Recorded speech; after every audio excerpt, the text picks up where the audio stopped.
Hello, जय हिंद दोस्तों। स्वागत है आप सभी लोगों का आपके अपने YouTube channel Phulpur educational academy में। दोस्तों, आज की वीडियो में हम चर्चा करने वाले हैं 10th के केमिस्ट्री का सेकंड चैप्टर है अम्ल, क्षारक एवं लवण।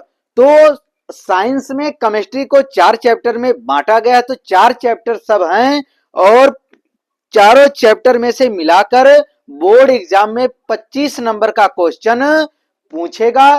तो इसका मतलब एक चैप्टर से कम 5 या 6 नंबर का क्वेश्चन जरूर आएगा। तो आज की वीडियो में हम दूसरे चैप्टर अम्ल, क्षारक एवं लवण के लगभग 15 मोस्ट इंपॉर्टेंट क्वेश्चन आपको कराएंगे।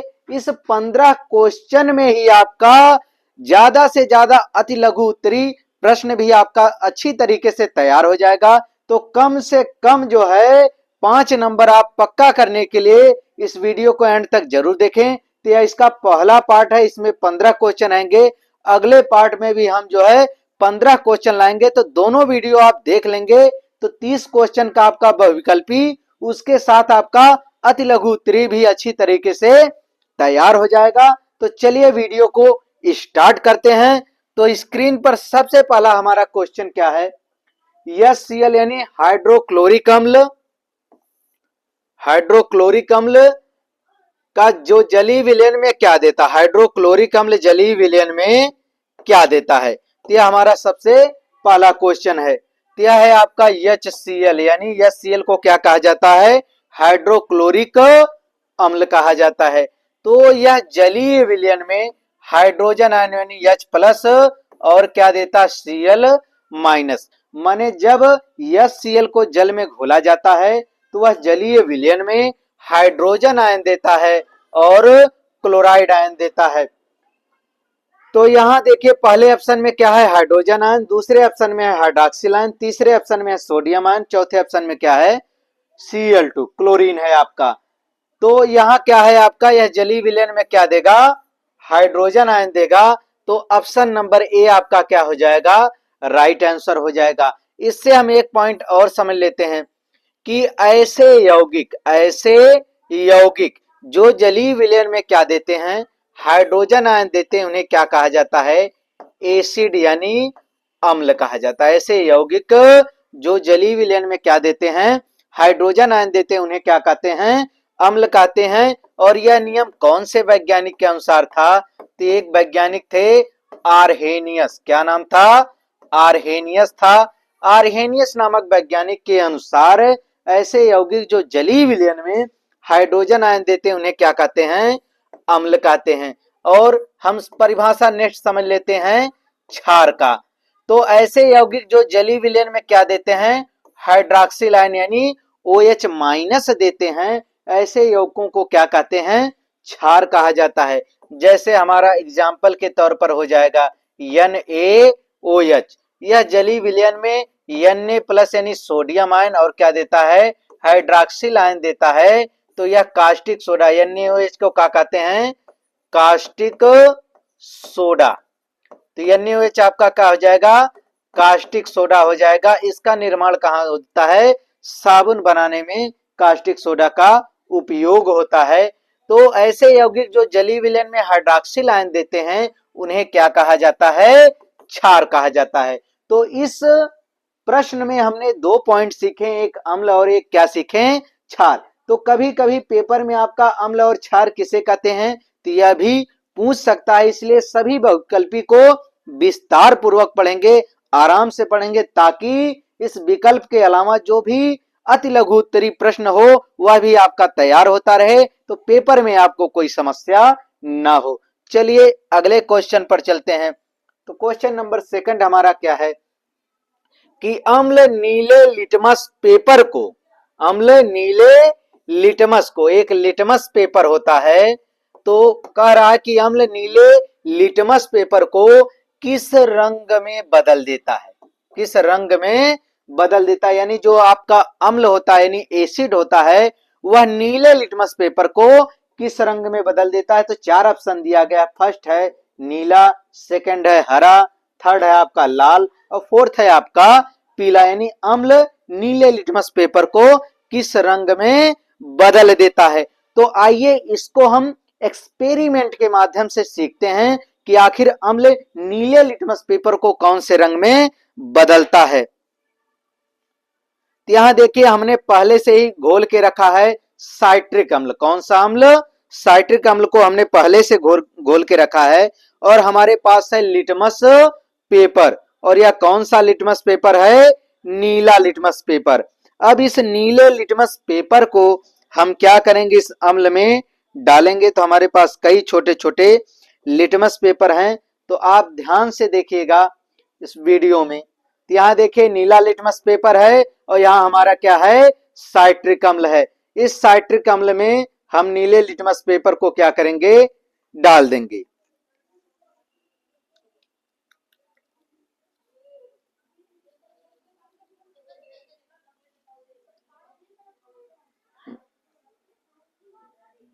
आप ध्यान से देखेंगे कि इस नीले लिटमस पेपर का कलर क्या हो गया? चेंज हो गया। इस नीले लिटमस पेपर का कलर क्या हो गया? चेंज हो गया। तो जो अम्ल होता है वह नीले लिटमस पेपर को क्या कर देता है? लाल कर देता है। इसके बाद हम क्या ले लेते हैं? क्षार। क्या ले लेते हैं? क्षार है। इसमें हमने क्या घोला है? चूना घोला है, यानी कैल्शियम ऑक्साइड को घोला है। तो यह जल में घुलने के बाद क्या बना लेता है? कैल्शियम हाइड्रोक्साइड बना लेता है।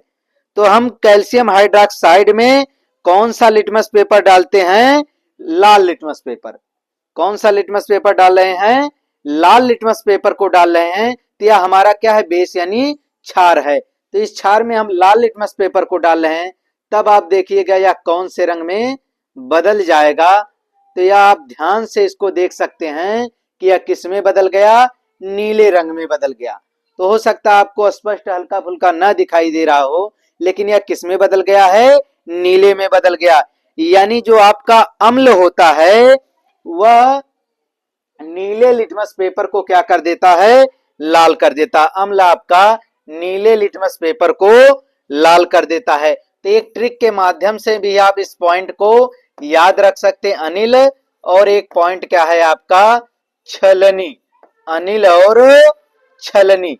तो जो आपका आ से हो जाएगा अम्ल, ना से हो जाएगा नीला, और ला से आपका क्या हो जाएगा? लाल। माने जो आपका अम्ल होता है वह नीले लिटमस पेपर को क्या कर देता है? लाल कर देता है। इसके बाद छलनी में छ से आपका हो जाएगा, छतरी वाले छ से क्षार, ला से लाल, और नी से आपका क्या हो जाएगा? नीला हो जाएगा। माने जो आपका क्षार होता है वह लाल लिटमस पेपर को क्या कर देता है? नीला कर देता है। क्षार लाल लिटमस को नीला कर देता है, अम्ल नीले लिटमस पेपर को लाल कर देता है। तो यहाँ ऑप्शन में क्या है कि नीले लिटमस पेपर को किस रंग में बदल देता है? कौन से रंग में बदलता है? रेड, यानी लाल में बदलता है। तो ऑप्शन नंबर सी हमारा क्या हो जाएगा? राइट आंसर हो जाएगा। तो आप इस ऑप्शन को अच्छी तरीके से समझ गए होंगे। तो चलिए चलते हैं क्वेश्चन नंबर थर्ड पर। तो क्वेश्चन नंबर तीसरा हमारा बड़ा ही महत्वपूर्ण क्वेश्चन है। इसे बड़े ध्यान पूर्वक देखिएगा कि सिरके में पाए जाने वाला अम्ल है, माने जो आपका सिरका होता है उस सिरका में कौन सा अम्ल पाया जाता है? पहला ऑप्शन है फार्मिक अम्ल, दूसरा ऑप्शन है एस्टिक अम्ल, ऑप्शन सी है साइट्रिक अम्ल, और ऑप्शन डी है आपका टार्टरिक अम्ल। तो जो आपका फार्मिक अम्ल होता है, चींटी के डंक, आपका बिच्छू का डंक हुआ, और मधुमक्खी का डंक हुआ। मधुमक्खी माने चींटी के डंक में, बिच्छू के डंक में, मधुमक्खी के डंक में, और एक पौधा होता है जिसे कहते हैं नेटल का पौधा। नेटल का पौधा, इस पौधे में भी क्या पाया जाता है? कौन सा अम्ल पाया जाता है? फार्मिक अम्ल पाया जाता है। आपका साइट्रिक अम्ल जो होता है, यह साइट्रिक अम्ल किसमें पाया जाता है? यह नींबू में पाया जाता है। और आपका जो टार्टरिक अम्ल होता है यह किसमें पाया जाता है? इमली में पाया जाता है। और ऑप्शन नंबर बी है आपका एस्टिक अम्ल। तो एस्टिक अम्ल किसमें पाया जाता है? सिरका। किसमें पाया जाता है? सिरका। तो ऑप्शन नंबर बी आपका क्या हो जाएगा, राइट आंसर हो जाएगा कि सिरके में कौन सा अम्ल पाया जाता है, तो एस्टिक अम्ल पाया जाता है। इसके बाद हम अगले क्वेश्चन पर चलते हैं। अगला क्वेश्चन हमारा कार्बोनिक अम्ल का सूत्र है, माने निम्न में से कार्बोनिक अम्ल का सूत्र कौन सा है। तो दिया है H2SO4। तो H2SO4 आपने पढ़ा होगा, यह किसका सूत्र होता है, सल्फ्यूरिक अम्ल। H2SO4 किसका फार्मूला होता है, सूत्र होता है सल्फ्यूरिक अम्ल। सामान्य भाषा में इसको क्या कहते हैं, तेजाब कहा जाता है। इसको क्या कहते हैं, तेजाब कहा जाता है। HNO3 को क्या कहते हैं, नाइट्रिक अम्ल। क्या कहते हैं इसको, नाइट्रिक अम्ल। इसके बाद आपका है HCl। HCl को कहते हैं हाइड्रोक्लोरिक अम्ल। HCl आपका क्या कहलाता है, हाइड्रोक्लोरिक अम्ल। इसके बाद ऑप्शन सी है आपका H2CO3, जिसको क्या कहते हैं, कार्बोनिक अम्ल। तो H2CO3 आपका क्या हो जाएगा, कार्बोनिक अम्ल हो जाएगा। तो ऑप्शन नंबर सी आपका क्या हो जाएगा, राइट आंसर हो जाएगा। इसके बाद अगले क्वेश्चन पर चलते हैं। अगला क्वेश्चन हमारा, चींटी के डंक में कौन सा अम्ल पाया जाता है। चींटी के डंक में कौन सा अम्ल पाया जाता है। तभी इसके जस्ट एक क्वेश्चन पहले हमने आपको बताया कि मधुमक्खी के डंक में मधुमक्खी के डंक में, चींटी के डंक में, और बिच्छू के डंक में, और नेटल नाम का जो पौधा है उसमें जो है कौन सा अम्ल पाया जाता है, फार्मिक अम्ल। कौन सा अम्ल, फार्मिक अम्ल पाया जाता है। साइट्रिक अम्ल जो है किसमें पाया जाता है, सिरका में पाया जाता है। लैक्टिक अम्ल किसमें पाया जाता है, दही में पाया जाता है। साइट्रिक अम्ल किसमें पाया जाता है, नींबू में। साइट्रिक अम्ल किसमें है, नींबू में। एस्टिक अम्ल आपका किसमें है, सिरका में। एस्टिक अम्ल किसमें है आपका, सिरका में है। और चींटी के डंक में कौन सा अम्ल है, फार्मिक अम्ल। तो ऑप्शन नंबर बी हमारा क्या हो जाएगा, राइट आंसर हो जाएगा। इसके बाद हम अगले क्वेश्चन पर चलते हैं। अम्ल का पीएच मान होता है, अम्ल का पीएच मान होता है। तो ऑप्शन ए है 7 से अधिक, ऑप्शन बी है 7 के बराबर, ऑप्शन सी है 7 से कम, और ऑप्शन सी कितना है, 14 है। तो चलिए इसको विस्तार पूर्वक समझते हैं।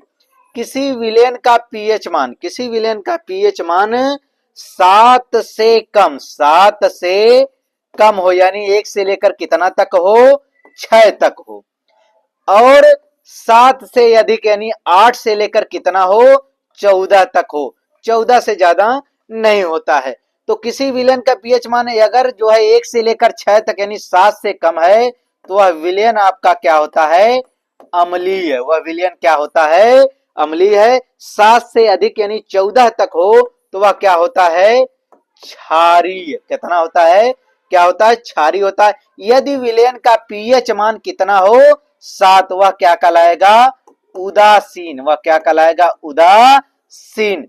तो आप कमेंट करके जरूर बताइएगा कि कौन सा विलेन ऐसा होता है कि जिसका पीएच वैल्यू कितना होता है, 7 होता है, यानी 7 होता है। तो यह कमेंट करके आप जरूर बताइएगा।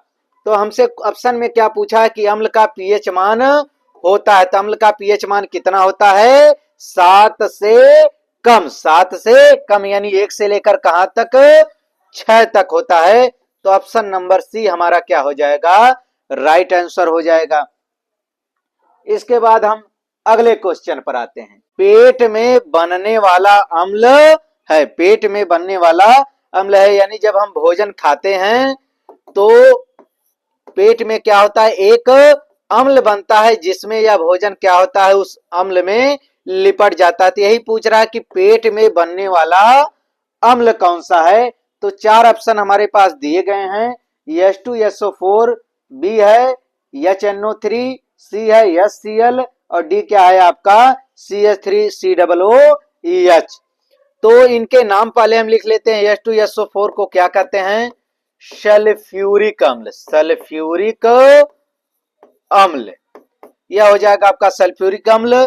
HNO3 को कहते हैं नाइट्रिक अम्ल, और आपका HCl को कहते हैं हाइड्रोक्लोरिक अम्ल, हाइड्रोक्लोरिक अम्ल। और इसके बाद आपका CH3COOH, यह आपका क्या कहलाता है, एसिटिक अम्ल। कौन सा अम्ल कहलाता है, एसिटिक अम्ल कहलाता है। तो एक पॉइंट ध्यान दीजिएगा कि जो हमारे पेट में जो अम्ल बनता है, जिस अम्ल का निर्माण होता है, वह अम्ल कौन सा होता है, HCl यानी हाइड्रोक्लोरिक अम्ल। और इस अम्ल के निर्माण होने की वजह से फायदा क्या होता है कि जैसे हम भोजन खा रहे हैं उसमें अगर थोड़ा बहुत मात्रा जो है जीवाणु का है, बैक्टीरिया का है, तो यह अम्ल क्या करता है, उसको जो है निपटारा करने का काम करता है, उस जीवाणु बैक्टीरिया कीटाणु का निपटारा करने का काम करता है, ताकि जो भोजन पेट के अंदर जा रहा है वह भोजन हमें नुकसान न करे। तो उसका निपटारा कौन करता है, HCl करता है। इसके बाद जो है हम अगले क्वेश्चन पर पहुंचते हैं। अगला क्वेश्चन हमारा क्या है, NaOH किस प्रकार का पदार्थ है, NaOH किस प्रकार का पदार्थ है। तो ऑप्शन ए है अम्ल, ऑप्शन बी है लवण, ऑप्शन सी है आपका क्षार, ऑप्शन डी क्या है, उदासीन। तो हम देख लेते हैं इसको, NaOH। तो यह जब जलीय विलयन में घोला जाएगा तो यह Na+ और क्या देगा, OH- देगा। तो ऐसे यौगिक जो जलीय विलयन में क्या देते हैं, hydroxide ion, hydroxyl ion, that called is base, वे क्या कहलाते हैं, क्षार कहलाते हैं। और जो क्या देते हैं, हाइड्रोजन आयन, वो क्या कहलाते हैं, अम्ल कहलाते हैं। और उदासीन जो होते हैं, ना तो वह अम्ल देते हैं, ना हाइड्रोजन आयन देते हैं, ना तो हाइड्रोक्सिल आयन देते हैं। तो यह जो NaOH आपका है, यह क्या कहलाएगा, क्षार कहलाएगा, या क्या कहलाएगा, क्षार कहलाएगा। तो ऑप्शन नंबर सी हमारा क्या हो जाएगा, राइट आंसर हो जाएगा। ऑप्शन नंबर सी क्या हो जाएगा, राइट आंसर हो जाएगा। अगले क्वेश्चन पर बढ़ते हैं।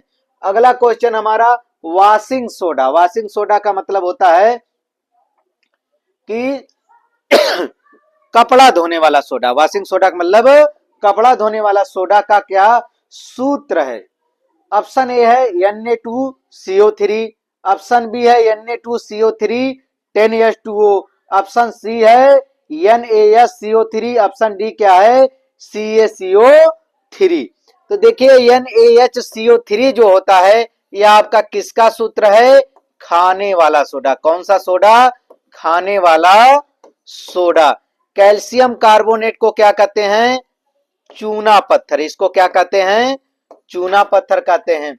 Na2CO3 भी आपका क्या है, वॉशिंग सोडा है। और Na2CO3 10H2O यह भी आपका क्या है, वॉशिंग सोडा है। लेकिन इस वॉशिंग सोडा में यह 10H2O या किसके कण पाए जाते हैं, क्रिस्टलीय जल के अणु पाए जाते हैं। इसलिए यह बी आपका क्या होगा, राइट आंसर। यानी वॉशिंग सोडा का सही सूत्र क्या हो जाएगा, जब आपका यह 10H2O क्या हो, इसमें जुड़ा हो, 10 अणु किसके जुड़े हों, जल के जुड़े हों। तो यहां देखिए जल के अणु नहीं जुड़े हैं। तो अगर पेपर में आ रहा है और यह ऑप्शन नहीं होता, 10H2O का ऑप्शन नहीं होता, तो आपका ऑप्शन नंबर ए सही होता। लेकिन यह 10H2O का ऑप्शन है, तो ऑप्शन नंबर आपका क्या होगा, बी सही हो जाएगा। इस पॉइंट को आप अच्छी तरीके से ध्यान दीजिएगा। तो वॉशिंग सोडा का सूत्र हो गया Na2CO3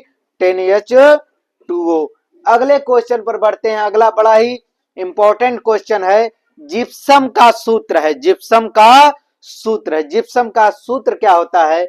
तो कैल्शियम सल्फेट को क्या कहते हैं, जिप्सम कहते हैं, CaSO4 2H2O। यहां दो अणु किसके हैं, क्रिस्टलीय जल के, क्रिस्टलीय जल के, यानी जल के कितने अणु हैं यहां पर, दो अणु उपस्थित हैं। तो CaSO4 आपका क्या होता है, जिप्सम का सूत्र होता है।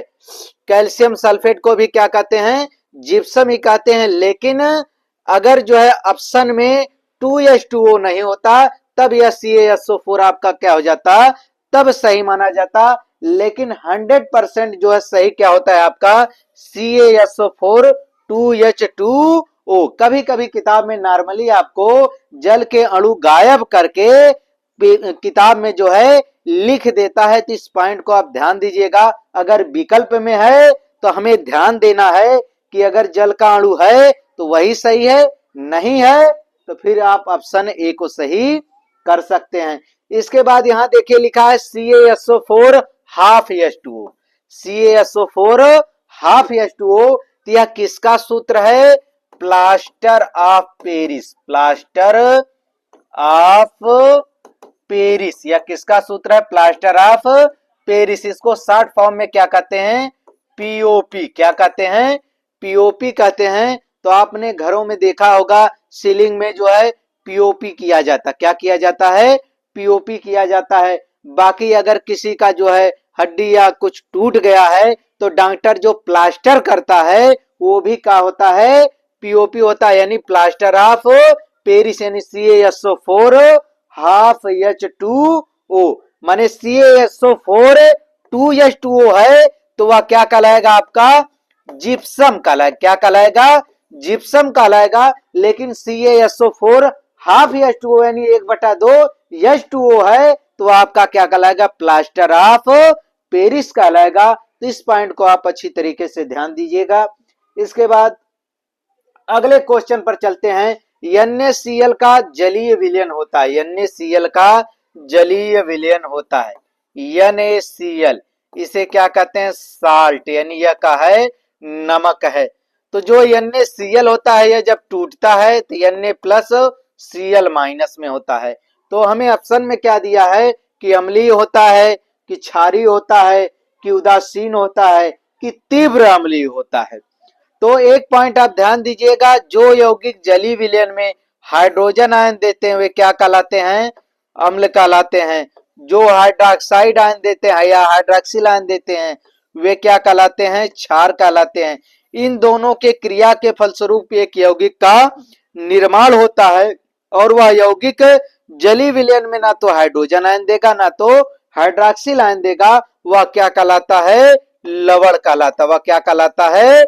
लवण कहलाता है। और यह लवण का होता है आपका उदासीन। क्या होता है? उदासीन होता है। तो ऑप्शन नंबर सी हमारा क्या हो जाएगा? Right answer. यानी NaCl का जो जलीय विलयन है वह क्या है? उदासीन है। क्यों उदासीन है? क्योंकि उसमें अम्ल और क्षार दोनों की मात्रा क्या हो गई? निकल गई। उसमें ना तो हाइड्रोजन आयन है ना तो हाइड्रोक्सिल आयन है, जिसके कारण वह क्या है?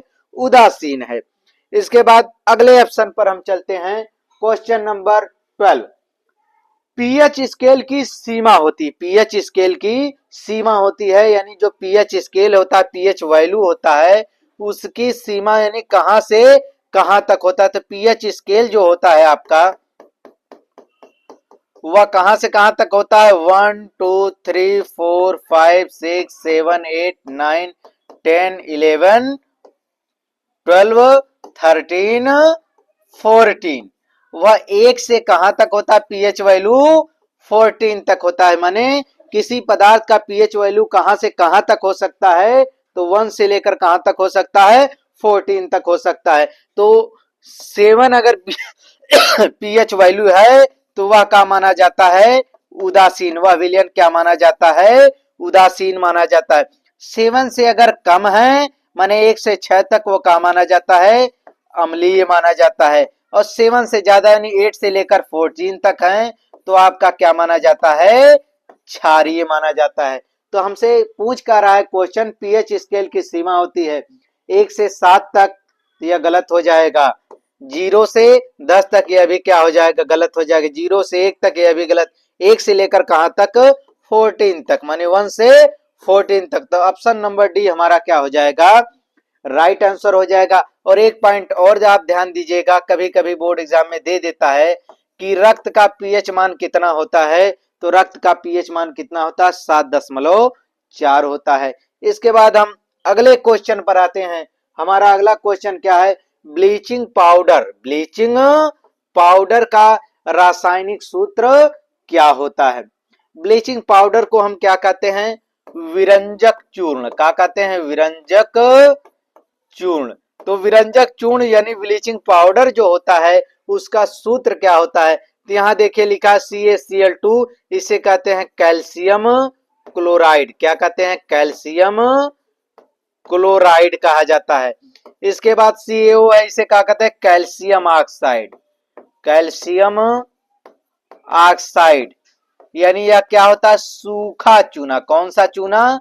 सूखा चूना। जो बाजार से आप जो है चूना लाते हैं ढोका का, वह क्या होता है? सूखा चूना होता है। जब खाने योग्य लोग उसे कैसे बनाते हैं? उसको पानी में भिगो देते हैं तो वह कौन सा चूना हो जाता है?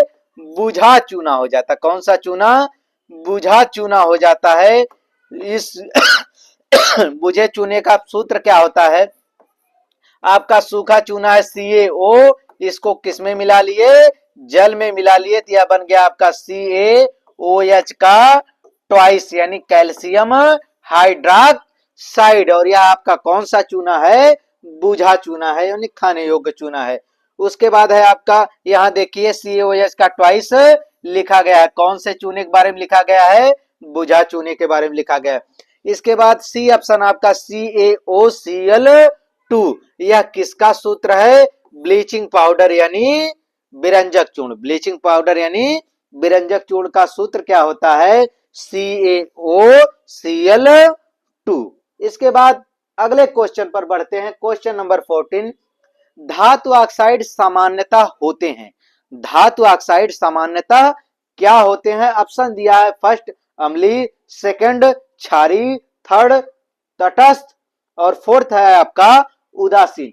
धातु ऑक्साइड लिख देते हैं इसको, धातु ऑक्साइड। तो ऑक्साइड दो प्रकार के होते हैं, एक धातु ऑक्साइड और एक है आपका अधातु ऑक्साइड। एक धातु ऑक्साइड, एक अधातु ऑक्साइड। ऑक्साइड का मतलब होता है ऑक्सीजन से। Oxide oxygen.